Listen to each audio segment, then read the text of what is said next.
I'm so woke. I'm so woke. I'm so woke. What you talking about? I'm so woke. I'm so woke. I'm so woke. Is anybody else seeing it? I'm so woke. I want to tell you about a few of the things that I have learned during these last 5 years of intensive research.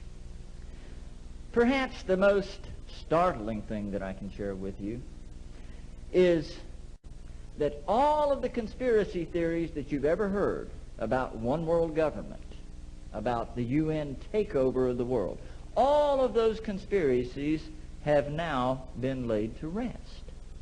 There's nothing conspiratorial about it. It's all published. The UN-funded Commission on Global Governance began meeting in 1992 in earnest and met for 4 years, and last fall released their final report. It is entitled Our Global Neighborhood. A few of the things that they wish to do: create a world-standing army under the day-to-day command of, who else? The UN Secretary General. They recommend the creation of a new Economic Security Council, into which the World Bank, the International Monetary Fund, the United Nations Development Program, and the World Trade Organization would all be consolidated. A unified worldwide banking scheme, currency. I don't think I need to draw any more pictures on that point. Now, those non-government organizations like ours that are not accredited by the UN, we are called populist trash, activists who can destroy, they say, in a moment, years of deliberation. And you're darn right. And I have been challenged on the radio and in audiences like this, Mr. Lamb, there's no such thing as a global agenda. Hey, friend, you're absolutely wrong. Here it is. It's called Agenda 21. Agenda 21.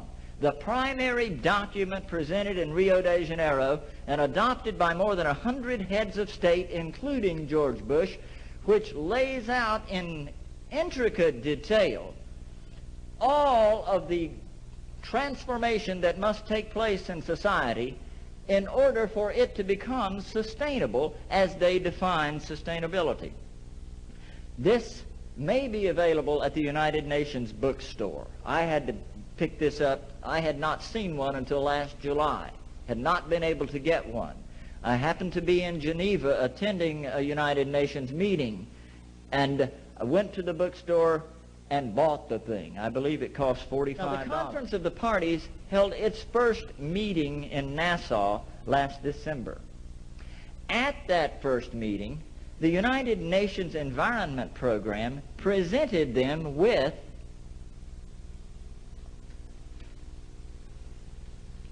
a global biodiversity assessment. Started in 1992 with a grant from the Global Environment Facility for $3.3 million, orchestrated and coordinated by the World Resources Institute and the World Wildlife Fund and the International Union for the Conservation of Nature. This is 1,140 pages that explains how to implement the 16-page treaty on biodiversity.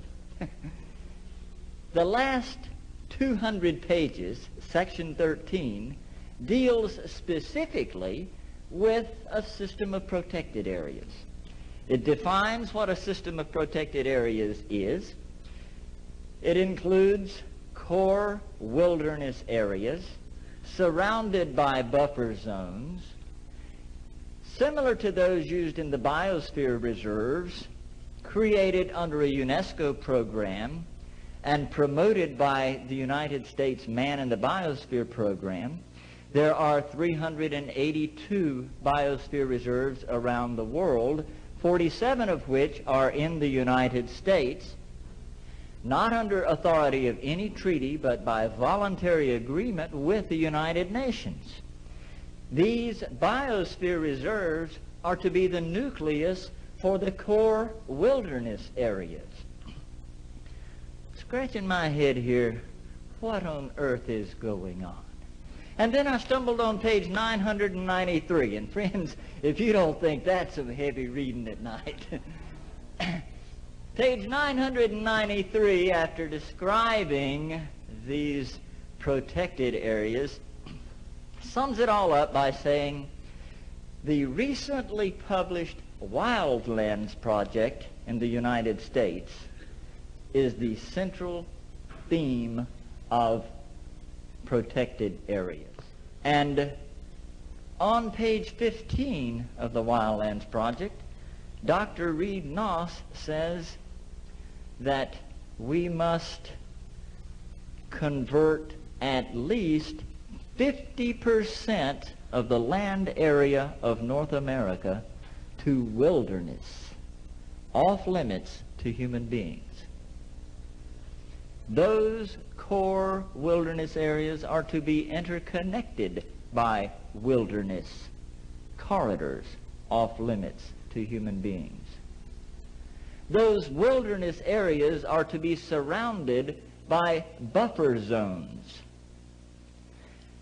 that may have limited resource use under the supervision and permitting of the federal government, in collaboration with non-government organizations. Human population is to be resettled into the remaining 25% of the land, into communities that are described as sustainable communities. Now let me put a parenthesis right here for a moment. He created what he called a White House task force on ecosystem management.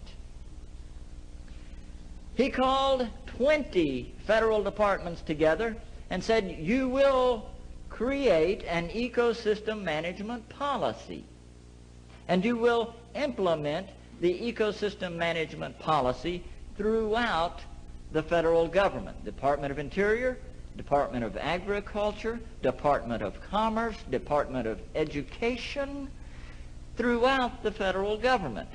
They developed what they called multimedia enforcement.